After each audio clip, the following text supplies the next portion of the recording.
What are some signs your child is calling out for help? How do we help build our children's perseverance muscles?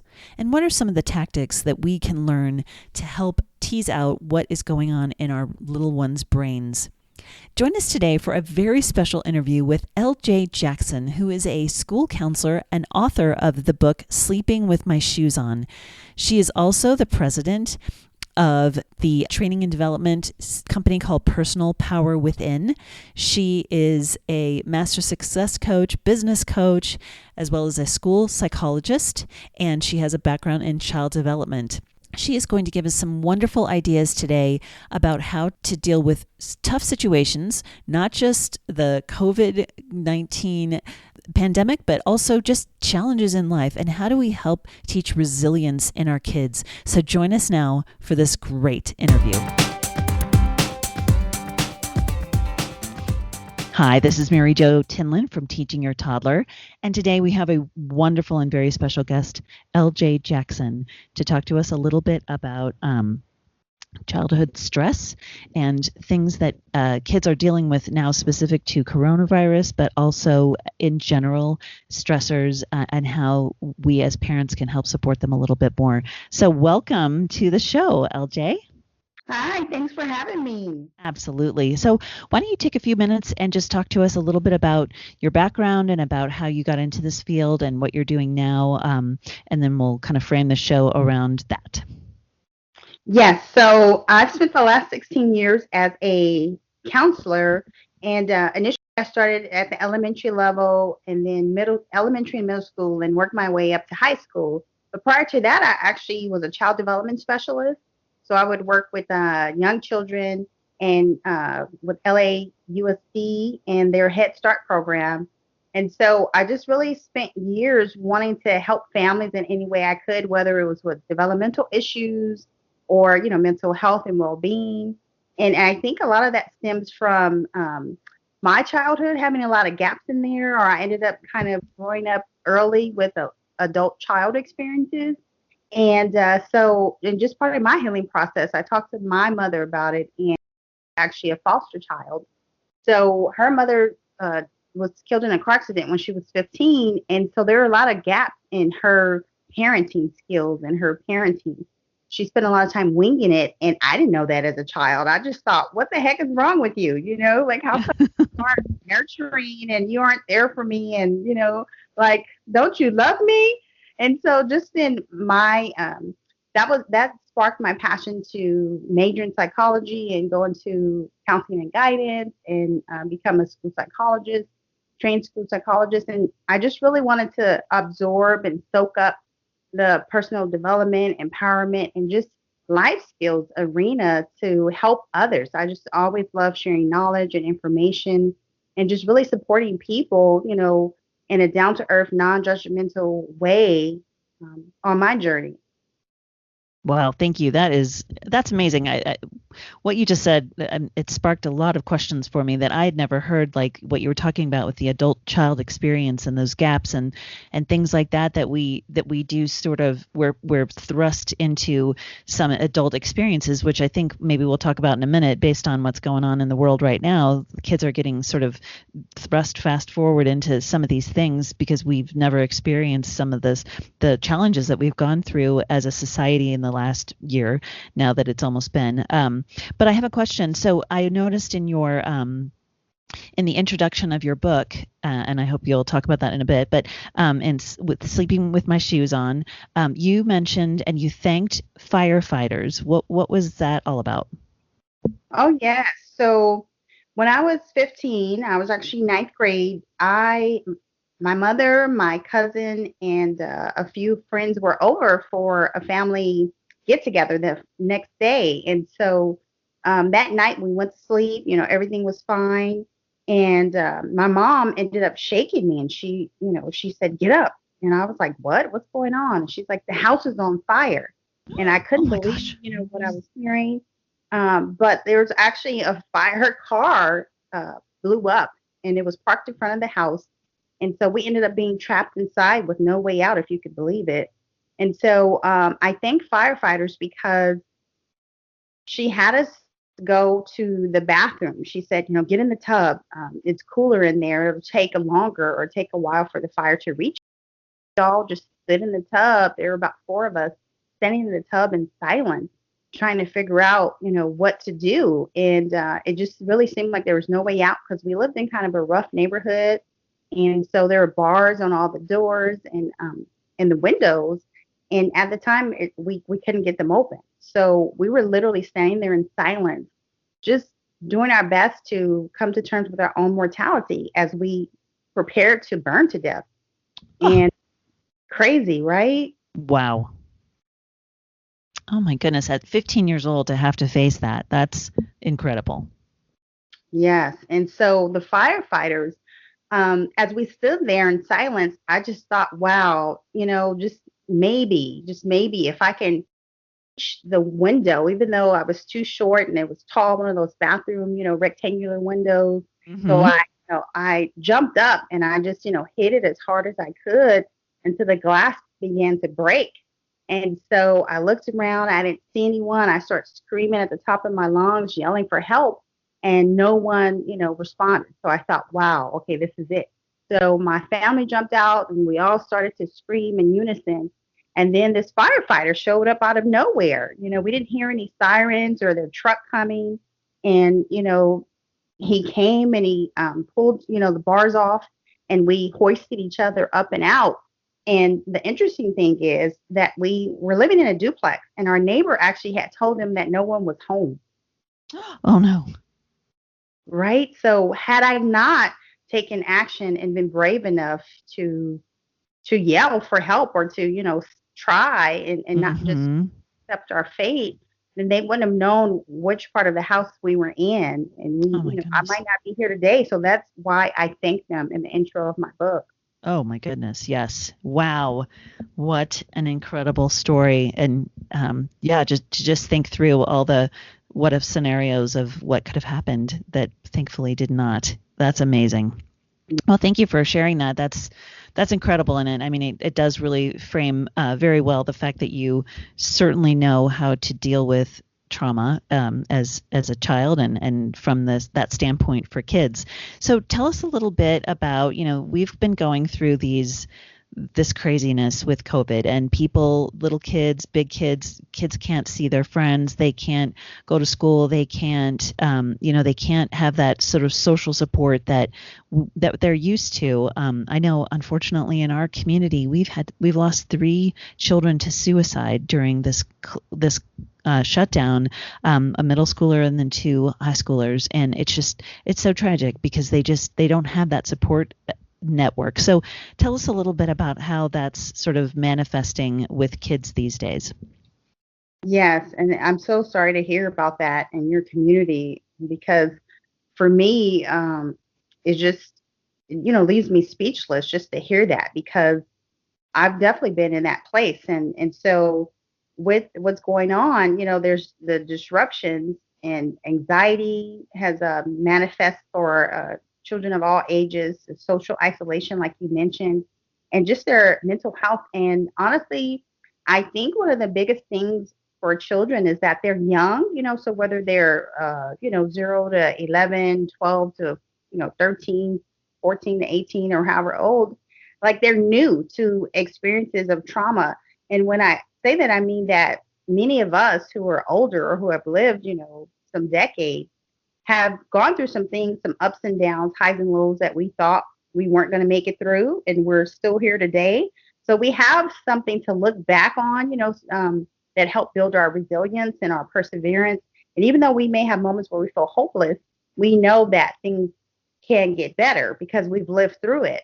But for them, they're so young and they just got here. So even though they may look, some of the teenagers especially may seem or act like they're grown, the truth is, if they're 0 to 18 years old, they still are fresh to these type of experiences. And so I would say just really helping them to build their perseverance muscles and learning to, find hope when there's moments of hopelessness. I like that. Build their perseverance muscles. Yes.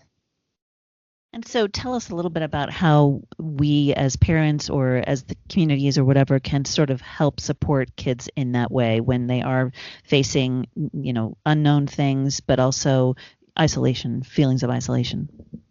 Yes, and so I'd say like especially with the feelings of isolation, that this is a really great time to help them develop their self-love. And what I mean by that is, that's one of those things that would be nice if we were kind of with that and we were able to maintain it. There's a lot of things that show up, that kind of take that from us, or just even with the children growing up in the tech world, they're used to getting likes, on social media and Instagram and Snapchat and, TikTok and views. And that's kind of how they've unintentionally gained self love or gained affirmations or, like confirmation of their worth. But the truth is, the worth is, comes from within. So I'd say parents can really help um, their children by maybe having a conversation, in between. I know parents are busy, there's a lot going on, but I say even if they could just, get a copy of a journal, that kind of speaks to self love so that the child can have the opportunity to journal.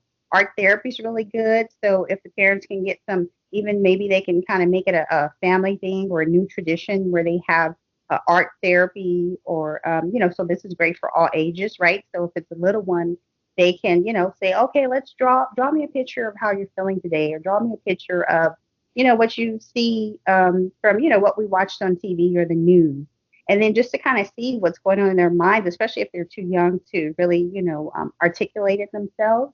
And so from that picture, a lot of information can be found. So I'd say, parents taking the time out to communicate, no matter what age, if they're young or young adults, um, the art therapy and just taking time to maybe have some family time and just say, okay, let me see. And so for example, the dark colors. So if children are drawing with blacks and browns, and they normally draw with oranges and greens and yellows, that could be a sign that like maybe something's going on and they're feeling a little turmoil. Or if they're drawing images where they see like the people or the family members are dead in their picture, for example, instead of thriving and alive, that's, a conversation they can have with them. So I say, just to, sum it up, that parents can, communicate. That would be really great. With stress, reduce it, avoid it, or manage it. And so if they're stressed out, sometimes actually our stress is telling us something. Stress is not always bad. It's kind of like our fight or flight mechanism. So they can actually just talk to them about, okay, like, so let's manage it. Your concerns are valid. um, Children may be afraid, especially with us constantly getting the numbers of COVID cases daily, in the news or online. So just Hmm. having that conversation would be a great way. And then reducing the stress by doing something fun, to help reclaim that innocence, which I talk about in my book. Thank you so much. So, yeah, I was going to ask you about how, how do you sort of deal with if they happen to hear a news that scares them, and so you're saying you validate that concern and let them sort of express what's going on in their brain. Yes, yes. And then, and just, saying like, okay, we don't have all the answers, or I mean, have all the answers, but we're going to get through this together the best way we can, or the best way we know how. And they could also, I think I would recommend, this is a really great time because it's the end of, 2020 and the start of 2021. So actually, all ages can, grab a vision board or dream board, even just a little poster board, or like the 99-cent store, dollar stores have, where they can just grab, a 8 by 10 size, and then talk about, okay, let's do something fun, make it fun, right? And even if it's a teenager who may roll their eyes and say, okay, just hang in there with me, I promise. Come up with words and phrases and things that they want, the next few days or weeks to look like. So whether that's, oftentimes I'll talk to a student and say, okay, so what do you want to do when you grow up, right? So if they're really little, they have like this big, they still have that, hope And they're like, oh, I want to do this, this, and that. But then for the preteens and teenagers, a lot of times they're like, I don't know. I'm like, okay, well, if you did know, what would it be? And they're like, I don't know. Okay, well, if you did know, or when you were 9, what did you want to be? Like, okay, like, Ah, I say, don't be embarrassed. It's okay, to tell me, because sometimes they think that, we'll pass judgment, or we may say, like, mm-hmm, you can't do that, right? So I'm like, mm-hmm. no, the possibilities are endless. So I just kind of work with them, and that's what I would advise parents to do, even if they have a little pushback for the older ones, and then say, okay, so let's put that on your vision board, and then hang that up on the refrigerator, or in their on the mirror in their room, or the living room, or if it's a family Mm-hmm. visit to create with each other. So just things like that, just getting creative and inventive to help restore that hope, or to kind of just ebb and flow. And some days will be better than others, but that's one way I definitely recommend. Oh, that's great. I think the thing that sometimes we forget as adults is that they, like you were saying, they don't have those perseverance muscles yet because they don't know what they don't know. They don't even know how to sort of cast vision into the future and say it doesn't have to be like this like right now. Let's talk about what it will be or can be. So that's really amazing to have that activity. You mentioned some other things in your books. In your book, what can you tell me a little bit more about what you're thinking there? Oh, yes. So, um, many of us are familiar with post traumatic stress. And so, like with stress, it can be compounded by what we experience, right? Whether we experience it personally or we see it. And so, in my book, I also talk about something called post traumatic grief, PTSG. And oftentimes it's kind of uncomfortable and challenging to sit down, or to sit with our feelings, or to allow to see our children or those we love hurting. So it's easier oftentimes to just kind of sweep it under the rug, or say, oh, you'll be fine, or don't think about that, or, we'll be okay. I don't want to hear it. Stop talking about it. You're just being negative. It's easy to kind of say things like that. But what's really empowering is to give a voice, like we talked about before, to their emotions and honoring their feelings. And so it allows the grief that they experience from loss of what they thought 2020 would be, loss of, if they're older, their graduation experience. If they're younger, loss of, like we talked about, their social life and being with their friends in person, loss of being consistently in school instead of back and forth, or this hybrid model or distance learning. So just allowing them to have the opportunity, whether that's, saying, okay, once a week, even though I don't feel like it, I'm exhausted, after my own stuff, saying, okay, we're going to, once a week have family time, or have, debrief, or whatever you want to call it. And we're going to honor those feelings, or honor those emotions. And we're going to, open up space for your grief. If you have no grief, then we can celebrate, the fact that you're feeling good, and I feel like that helps when there's those dark places that give way to considering suicide, and suicidal thoughts and things like that. Wow, that's really great. Like you said, to open up that space for grief, but then also celebrate if they are feeling good. And as we sort of go into like the Christmas season or the holidays, right? We do, or Hanukkah even too, like that gratefulness and that thankfulness for what we do have. That could be a good time to help celebrate the good stuff, not just focus on the crummy stuff from 2020, right? Yes, absolutely. hmm So, you mentioned just a little bit about school, and I know a lot of listeners may not have kids that are in school, but if they do, if they are falling behind, if this remote learning thing isn't working for them, what are some things that you can help with dealing with that anxiousness about falling behind, just not being able to kind of do the virtual thing very well? Yes. So I think this is a great opportunity to.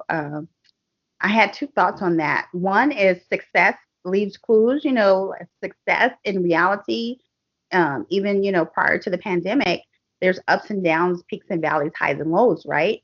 But um, in general, we kind of get this idea, or a lot of children. I've worked with hundreds and thousands of children over the years, and so when I talk to them, a lot of times they kind of, whether it be from watching a movie or something, where it just kind of condenses and summarizes in like, a 2-hour period, this successful, outcome.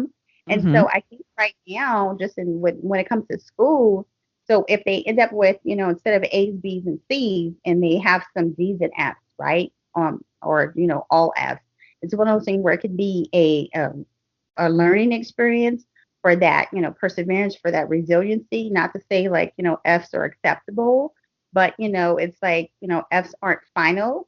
It's feedback. And so, what can we learn from this, or what do we want next semester, or January to look like and feel like, after this experience, so they may have had a bad experience, but I would recommend, sitting down and saying, okay, do you need to have a timer? Do we need to kind of make this a game? So you have, so much time when you're, online, or your Zoom or Google or whatever, and then you take a break, or do you need a daily planner? So just kind of seeing like, what's the missing pieces and to the puzzle, so that they can Mm-hmm. have a better experience, or know that like, what, it happens to the best of us. Every successful Mm-hmm. person throughout history has failed at one point in time.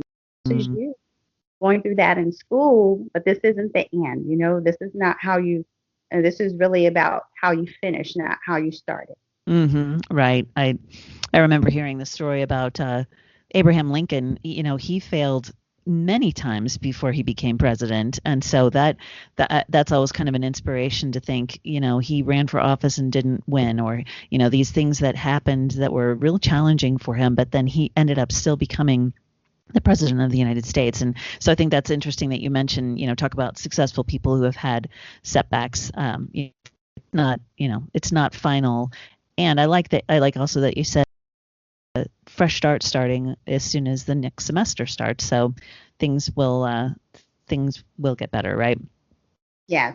And then I love the fact that you added that in, because it's true. A lot of our role models and great leaders, that we look to, it's like, they were once where we were. And so oftentimes, and I'll recommend for parents to, especially for children who are visual as opposed to just hearing things, auditorily come in, or one ear out the other, So I'll Mm-hmm. Google real quick, like, okay, success. What does success look like?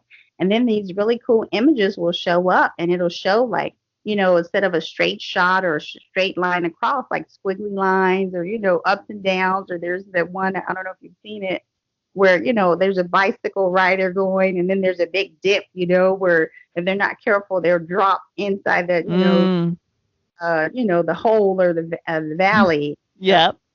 The visual aids are really good too, just to, play. Mm-hmm. Okay, well, just bear with me, and let's take a look. So a lot of times I'll say, okay, if I don't know, I'll find it. And so I would recommend for parents just to kind of, even if they want to get some images together, just 1 to 3, not too many, and you do some reverse psychology for those older ones, and just, like, okay, so let's play a game real quick, and go from there. That's really cool. I like that kind of thought starters to have those graphics ready. Yes. Hmm. So I think my last question would be what are your signs? What are the signs that we would be looking for in our children that that they are calling out for help, that they need something from us, or that they need some extra support?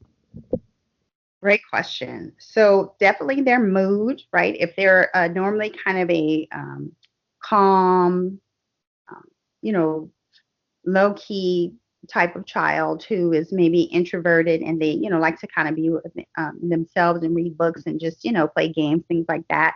And then now they're, agitated, irritated, have snide remarks. So their mood, having mood swings, their tone of voice, and then their body language. If they're, saying they're fine, oh, I'm fine, or it's fine, or I'm okay, or it's whatever. But then yet you see like their shoulders are now, sunken or low, and they just, kind of don't have much. Like they're different. They're not who they were prior to all this, and Hmm. they're, changing. Instead of for the better, for the worse. So those would be some definitely key signs to look for, as well as their I think their grades. Sometimes grades are, this is new material and I don't get it yet. I'm trying to figure it out. Like this is some new math for me, or new, reading or whatever. Or it could be like, I'm just really afraid of what's happening and I'm scared to death that we're all going to die. So I'm just going to zone out and, tank in my grades. So I definitely look at those grades to make sure that it's, figure that out too. That's a good gauge. Thank you so much. That's wonderful. Well, before I let you go, I want you to tell us how to find you, but tell me a little bit more about your book, Sleeping with My Shoes On. Yes. So Sleeping with My Shoes On, Reclaim Your Innocence, Reclaim Your Power. It's really about having a space to reflect and just release, honestly, things that may have, there's a lot of times we grow up and kind of go through the motions, or, we get busy living and we don't really have time to reflect back or kind of, deal with things. So it's a really great read it's great for mature teens, college students, and parents. It's short and sweet and it's really enjoyable. So in the end, I think you'll find, you close it and you're like, wow, okay, this was a good one to add to my, reading list.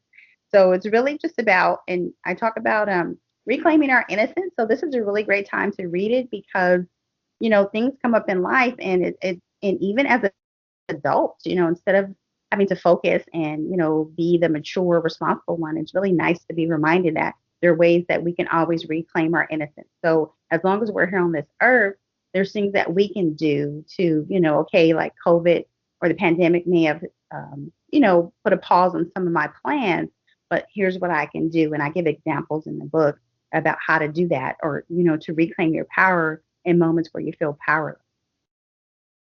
Oh, that's awesome. Thank you. That sounds like a wonderful book. I can't wait to dig into it some more. I saw that it is kind of a step-by-step process too that you're recommending, right?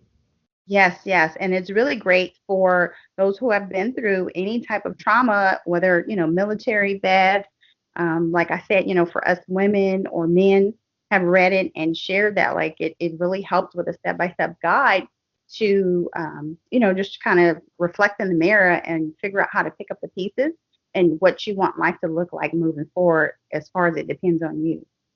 Pick up the pieces. I like that for sure, because we are kind of broken, aren't we?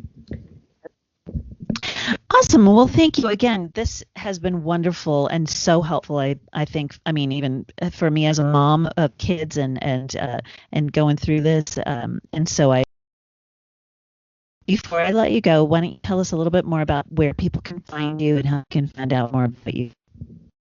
Yes. So Sleeping with My Shoes On is available on Amazon.com as well as Kindle. And then they can find out more about me on personalpowerwithin.com. Excellent. All right. Perfect. Well, thank you again so much for joining us today. I really appreciate it, and I'd love to have you back on the show if that works out and if you've enjoyed it. And I'm really again glad that you were able to come on and tell us a little bit more about this craziness we're going through, but also some of these universal principles that go beyond than just this, the COVID pandemic. So I appreciate that. Yes. Thanks, Mary Jo. It was a pleasure. Okay. Thank you so much. This has been the Teaching Your Toddler podcast with Mary Jo Tinlin. Thank you so much for joining us today. I hope you'll find us on our website at www.teachingyourtoddler.com, as well as on Facebook at Teaching Your Toddler, on Instagram, and on Twitter at Teaching Toddler. So join us again, and I hope you have a wonderful week. Thank you so much.